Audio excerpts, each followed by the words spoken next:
Hello everyone, welcome to our channel. आज मैं आपको डोमिसाइल क्राइटेरिया के बारे में बताने वाली हूँ फॉर नीट काउंसलिंग। जैसे कि हम सबको पता है कि नीट काउंसलिंग में दो कोटा होते हैं। पहला 15% जो होता है वो AIQ यानी कि ऑल इंडिया कोटा होता है और बाकी 85% स्टेट कोटा होता है। तो उस स्टेट कोटा में आपको सीट लेने के लिए वहाँ के कुछ डोमिसाइल क्राइटेरिया होते हैं जो आपको फिल करने पड़ते हैं, वो बहुत इंपॉर्टेंट होते हैं। तो आज मैं सभी इस स्टेट के डोमिसाइल क्राइटेरिया आपके लिए बताने वाली हूँ कि कौन कौन सी क्या चीज़ें आपको चाहिए जिससे कि आप उस स्टेट में सीट लेने के लिए एलिजिबल हो जाओगे। ठीक है, सबसे पहले हम बात करते हैं आंध्र प्रदेश की। भाई, आंध्र प्रदेश में सबसे पहले क्या होना चाहिए कि आपके पास 4 कंसेक्यूटिव ईयर्स यानी कि 7 to 12 आपके पास कंप्लीट होने चाहिए। क्लास 7 to 12 आप वहां से पढ़े होने चाहिए, या तो आपके 7 years in total Andhra Pradesh में पूरे होने चाहिए। समझ में आया? 7 ईयर्स इन टोटल आपका कंप्लीट होना चाहिए, या फिर आपके जो पेरेंट्स हैं वो आंध्र प्रदेश के रेसिडेंट होने चाहिए फॉर एटलीस्ट 10 ईयर्स। 10 ईयर्स तक उनको वहां पर होना ही होगा। ठीक है, या फिर आपके पेरेंट्स गवर्नमेंट एम्प्लॉई हैं आसाम के, तो आप उस आंध्र प्रदेश के कॉलेजेस के लिए एलिजिबल हो जाओगे। आगे बात करते हैं मेघालय की।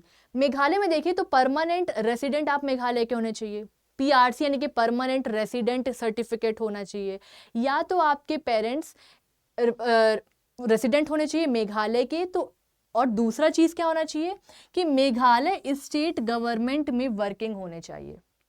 समझ रहे हो?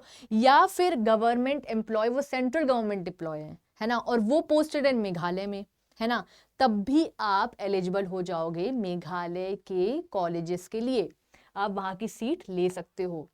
आगे बढ़े तो अरुणाचल प्रदेश। अरुणाचल प्रदेश में क्या होना चाहिए कि आपके पास PRC होना चाहिए यानी कि परमानेंट रेजिडेंट सर्टिफिकेट आपके पास होना चाहिए, या तो आपके पेरेंट्स के पास PRC होना चाहिए।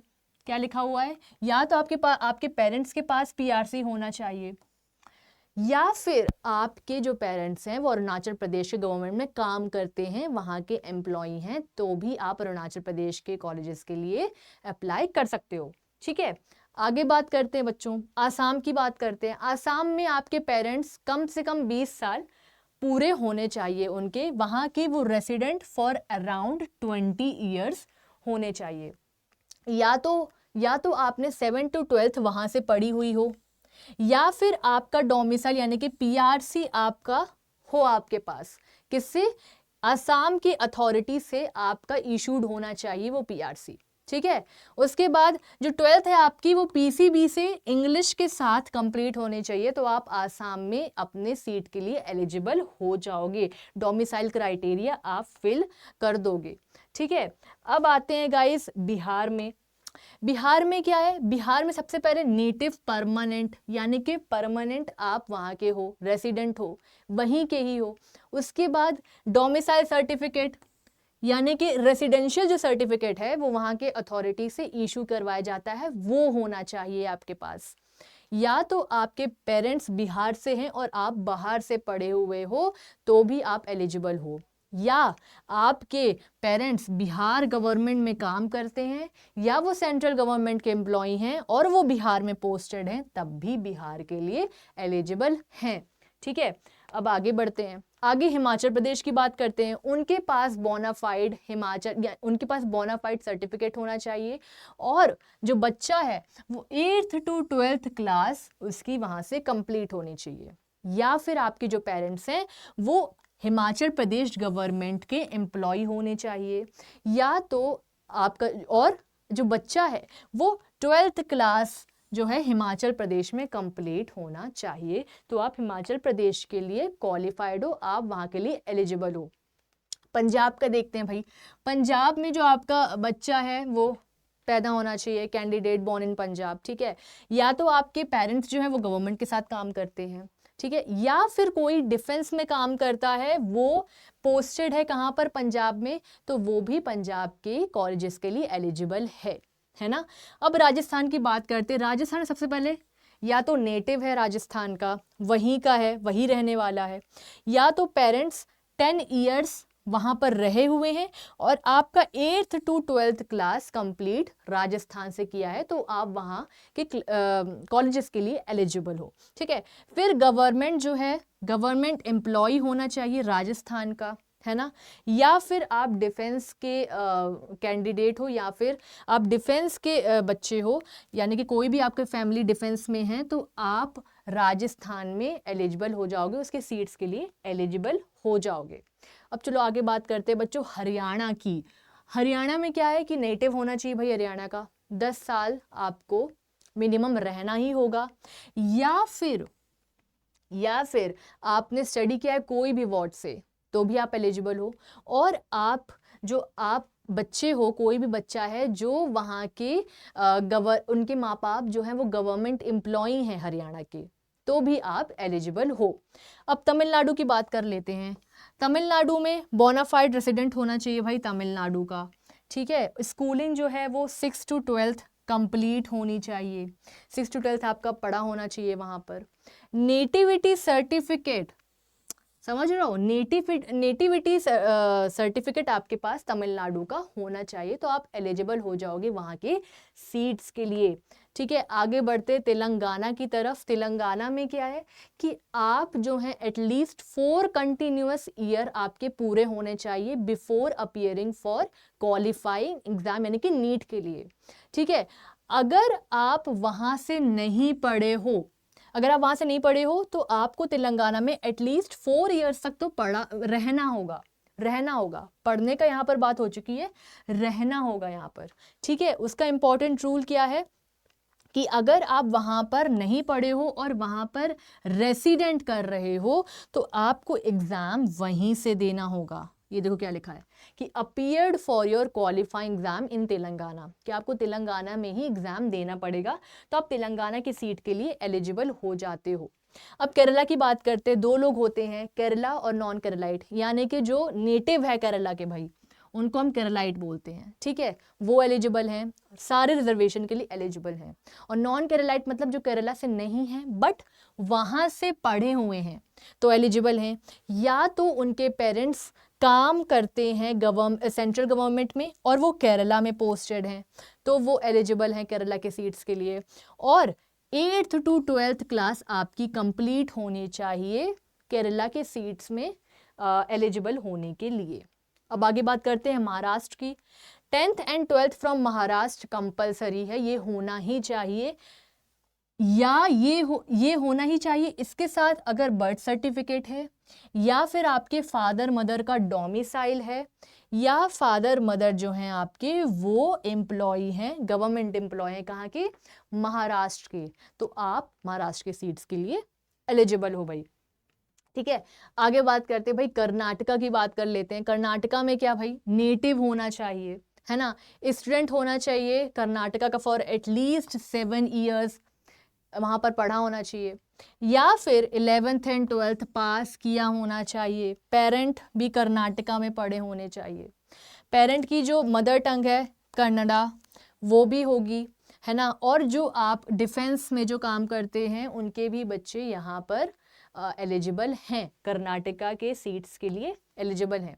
अब आगे मध्य प्रदेश की बात कर लेते हैं भाई। मध्य प्रदेश नेटिव होना चाहिए, 10th and 12th वहाँ से पढ़ा होना चाहिए, है ना, या फिर आपके पेरेंट्स गवर्नमेंट में, सेंट्रल गवर्नमेंट में काम करते हैं और मध्य प्रदेश में पोस्टेड है, तो वो भी वहाँ के सीट्स के लिए एलिजिबल हैं। या फिर आप वार्ड्स ऑफ डिफेंस हो, डिफेंस पर्सनल, ठीक है, तो आप मध्य प्रदेश के लिए एलिजिबल हो, या फिर आप फ्रीडम फाइटर के बच्चे हो या फिर डिसेंडेंट हो, तो आप मध्य प्रदेश में एलिजिबल हो। अब उत्तर प्रदेश की बात, उत्तर प्रदेश पे आते हैं भाई। उत्तर प्रदेश में नेटिव ऑफ कोर्स, पेरेंट 3 साल तक मिनिमम भाई आपके होने ही चाहिए। ठीक है, पेरेंट्स जो हैं गवर्नमेंट के साथ अगर वर्क करते हैं तो भी आप अप्लाई कर सकते हो, और 10th and 12th आपका यूपी में पढ़ा होना चाहिए, तो आप उत्तर प्रदेश के सीट्स के लिए एलिजिबल हो जाओगे। अब सिक्किम में आते हैं। सिक्किम में अगर आप किसी भी इंडिजिनस कम्युनिटी से बिलोंग करते हो तो आप एलिजिबल हो। उसके बाद अगर आपके पास सिक्किम सब्जेक्ट रजिस्टर्ड है आपकी फैमिली का नाम, 26 अप्रैल 1975 से पहले, तो फिर आप एलिजिबल हो। अगर आपके ग्रैंड पेरेंट्स या पेरेंट्स का जो लिस्ट है वो एसएसआर में आता है, इंक्लूडेड है, तो आप एलिजिबल हो। और अगर आप उनके डिसेंडेंट हो ऑफ कोर्स, तो आप सिक्किम में एलिजिबल हो सीट्स के लिए। अब मिज़ोरम के बारे में बात करते हैं। मिज़ोरम में या आप या आपके पेरेंट्स नेटिव परमानेंट रेसिडेंट होने चाहिए मिज़ोरम के, या तो आपके पास पीआरसी इशूड होने चाहिए स्टेट अथॉरिटी से, या फिर आप इंडिजिनस कम्युनिटी से बिलोंग करते हो, मीज़ो ग्रुप हो गया, उससे आप बिलोंग करते हो, तो आप एलिजिबल हो कहाँ के लिए? मिज़ोरम की सीट्स के लिए। और 10th एंड 12th आपका मिज़ोरम से कंप्लीट हुआ होना चाहिए, तो आप मिज़ोरम के लिए एलिजिबल हो जाओगे।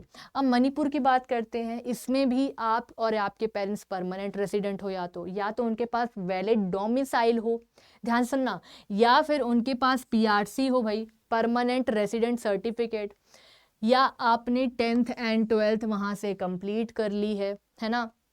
अगर आपके पेरेंट्स मणिपुर के रेसिडेंट हैं तो आप एलिजिबल हो। दूसरी चीज़ कि अगर वो मणिपुर स्टेट गवर्नमेंट के साथ काम करते हैं, एम्प्लॉई हैं, तो आप मणिपुर में एलिजिबल हो, या फिर सेंट्रल गवर्नमेंट में काम करते हैं और मणिपुर में पोस्टेड हैं, तो भी आप एलिजिबल हो जाओगे, है ना।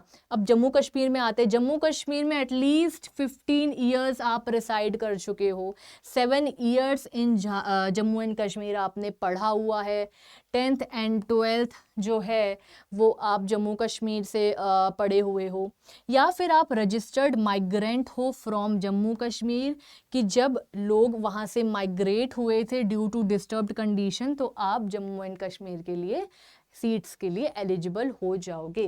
अब हम बात करते हैं छत्तीसगढ़ की। तो छत्तीसगढ़ में बच्चों सबसे पहले तो पेरेंट्स रेसिडेंट होने चाहिए, कहाँ के? छत्तीसगढ़ के। उनके पास वैलिड डोमिसाइल होना चाहिए issued by there state authority, है ना, या फिर उनका 3 to 5 ईयर्स आप पढ़े होने चाहिए, या फिर 10th एंड 12th आपका पास होना चाहिए छत्तीसगढ़ से, ठीक है, तो आप छत्तीसगढ़ के सीट के लिए एलिजिबल हो जाओगे। अब गोवा में आते हैं। गोवा में भी आप रिसाइड करते हो भाई 10 ईयर्स तक एटलीस्ट, तो आप एलिजिबल हो। आपके पास कंटिन्यूअस रेसिडेंस का प्रूफ होना चाहिए, है ना। फिर 12th जो है रिकॉग्नाइज्ड जो बोर्ड है वहाँ से, आपको स्कूल है वहाँ से पढ़ा होना चाहिए, या फिर आपके जो पेरेंट्स हैं वो गवर्नमेंट एम्प्लॉय हैं गोवा के, या फिर सेंट्रल गवर्नमेंट में एम्प्लॉय हैं और वो पोस्टेड हैं गोवा में, तो आप गोवा की सीट ले सकते हो, ठीक है। आगे बढ़ते हैं। चंडीगढ़ में देखे भाई, चंडीगढ़ में 11th एंड 12th चंडीगढ़ से पढ़ा होना चाहिए। 12th जो है स्कूल लोकेटेड होना चाहिए चंडीगढ़ में, है ना। स्कूल जो है एफिलिएट होना चाहिए चंडीगढ़ के एडमिनिस्ट्रेशन के अंदर आना चाहिए आपका स्कूल, तो आप इसमें सीट लेने के लिए कोटा से एलिजिबल हो। अब दिल्ली की बात करते हैं। दिल्ली में सबसे इंपॉर्टेंट फैक्टर ये है कि आपका 11th एंड 12th वहाँ से कंप्लीट होना चाहिए। पेरेंट्स का डोमिसाइल बस इंपॉर्टेंट नहीं है, बट आपका 11th एंड 12th कंप्लीट होना बहुत ही ज़्यादा ज़रूरी है, ठीक है। 12th जो है वो एक रिकॉग्नाइज्ड स्कूल से पास्ड आउट होना बहुत इंपॉर्टेंट है, ठीक है। और उसके बाद नो रिक्वायरमेंट लाइक मतलब 10 to 20 ईयर्स की ऐसी कोई रिक्वायरमेंट नहीं होती है ना। पेरेंट्स का domicile alone is not enough. वही मैंने बताया कि 10th एंड 12th बहुत ही ज़रूरी है वहाँ से पढ़ना, ठीक है। और schooling in Delhi is the key factor. वही मैंने बताया कि 10th एंड 12th बहुत ज़रूरी है। तो ये सारे स्टेट, अब आते हैं सारे स्टेट का आपको देख रहे होंगे कि कैसे कैसे जो क्राइटेरियाज हैं वो फिल करना कितना इंपॉर्टेंट है। अब जब वेस्ट बंगाल की बात करते हैं तो यहाँ पर कैटेगरीज हैं बच्चों, देख रहे हो। कैटेगरी ए में जो सबसे इंपॉर्टेंट है भाई कि आप रेसिडेंट हो वेस्ट बंगाल में फॉर एटलीस्ट 10 ईयर्स, है ना, या तो आपने 10th and 12th waste Bengal से की हुई है। कैटेगरी बी के लिए या तो आपने 12th फ्रॉम वेस्ट बंगाल किया हुआ है, 12th पास्ड आउट हो, या तो आपके पेरेंट्स परमानेंट रेसिडेंट हैं ऑफ वेस्ट बंगाल, ठीक है। कैटेगरी सी के लिए, कैटेगरी सी कब मिलेगा? जब आपके पेरेंट्स के पास डोमिसाइल होगा ऑफ वेस्ट बंगाल, बट आपने पढ़ाई जो है बाहर से की हुई है, तो आपको जो डोमिसाइल प्रूफ है वो सर्टिफिकेशन यानी कि अच्छे सही सर्टिफिकेट के साथ आप एलिजिबल अपनी पा सकते हो। कहाँ पर? वेस्ट बंगाल के कॉलेजेस में, ठीक है। इतना समझ में आया आपको? अब अंडमान एंड निकोबार की बात करते हैं। इसमें क्या है कि परमानेंट रेसिडेंट होना चाहिए अंडमान एंड निकोबार का, तो आप वैलिड हो। फिर लोकल डोमिसाइल आपका सर्टिफिकेट होना चाहिए यूनियन टेरिटरी अथॉरिटी से, है ना। स्टडी होना चाहिए आपका 11th एंड 12th आपके इसी अंडमान एंड निकोबार से, और जो 12th है आप पास आउट करोगे वो स्कूल अंडमान एंड निकोबार में ही होना चाहिए। त्रिपुरा की बात करें बच्चों, तो त्रिपुरा में रेसिडेंट आप परमानेंट रेसिडेंट, ठीक है। उसके बाद पीआरसी यानी कि परमानेंट रेसिडेंट सर्टिफिकेट आपके पास होना चाहिए, या फिर आप 10th एंड 12th कहाँ से पढ़े हुए हो, 10th एंड 12th आप त्रिपुरा से पढ़े हुए हो। तो ये सारे क्राइटेरिया बहुत ही ज़्यादा इंपॉर्टेंट होते हैं, तभी आप अपने स्टेट कोटा से आप अपनी मेडिकल सीट पा सकते हो। आई होप आपको ये वीडियो समझ में आया होगा, सारे बच्चों ने अपने अपने स्टेट्स के बारे में जान लिया होगा कि कैसे क्राइटेरियाज होते हैं। आई होप आपको ये वीडियो समझ में आएगा। कोई भी काउंसलिंग से रिलेटेड कोई भी इशू हो तो आप हमें कमेंट सेक्शन में बता सकते हैं। बाकी मोर काउंसलिंग वीडियोस के लिए फॉलो करिए चैनल। Thank you.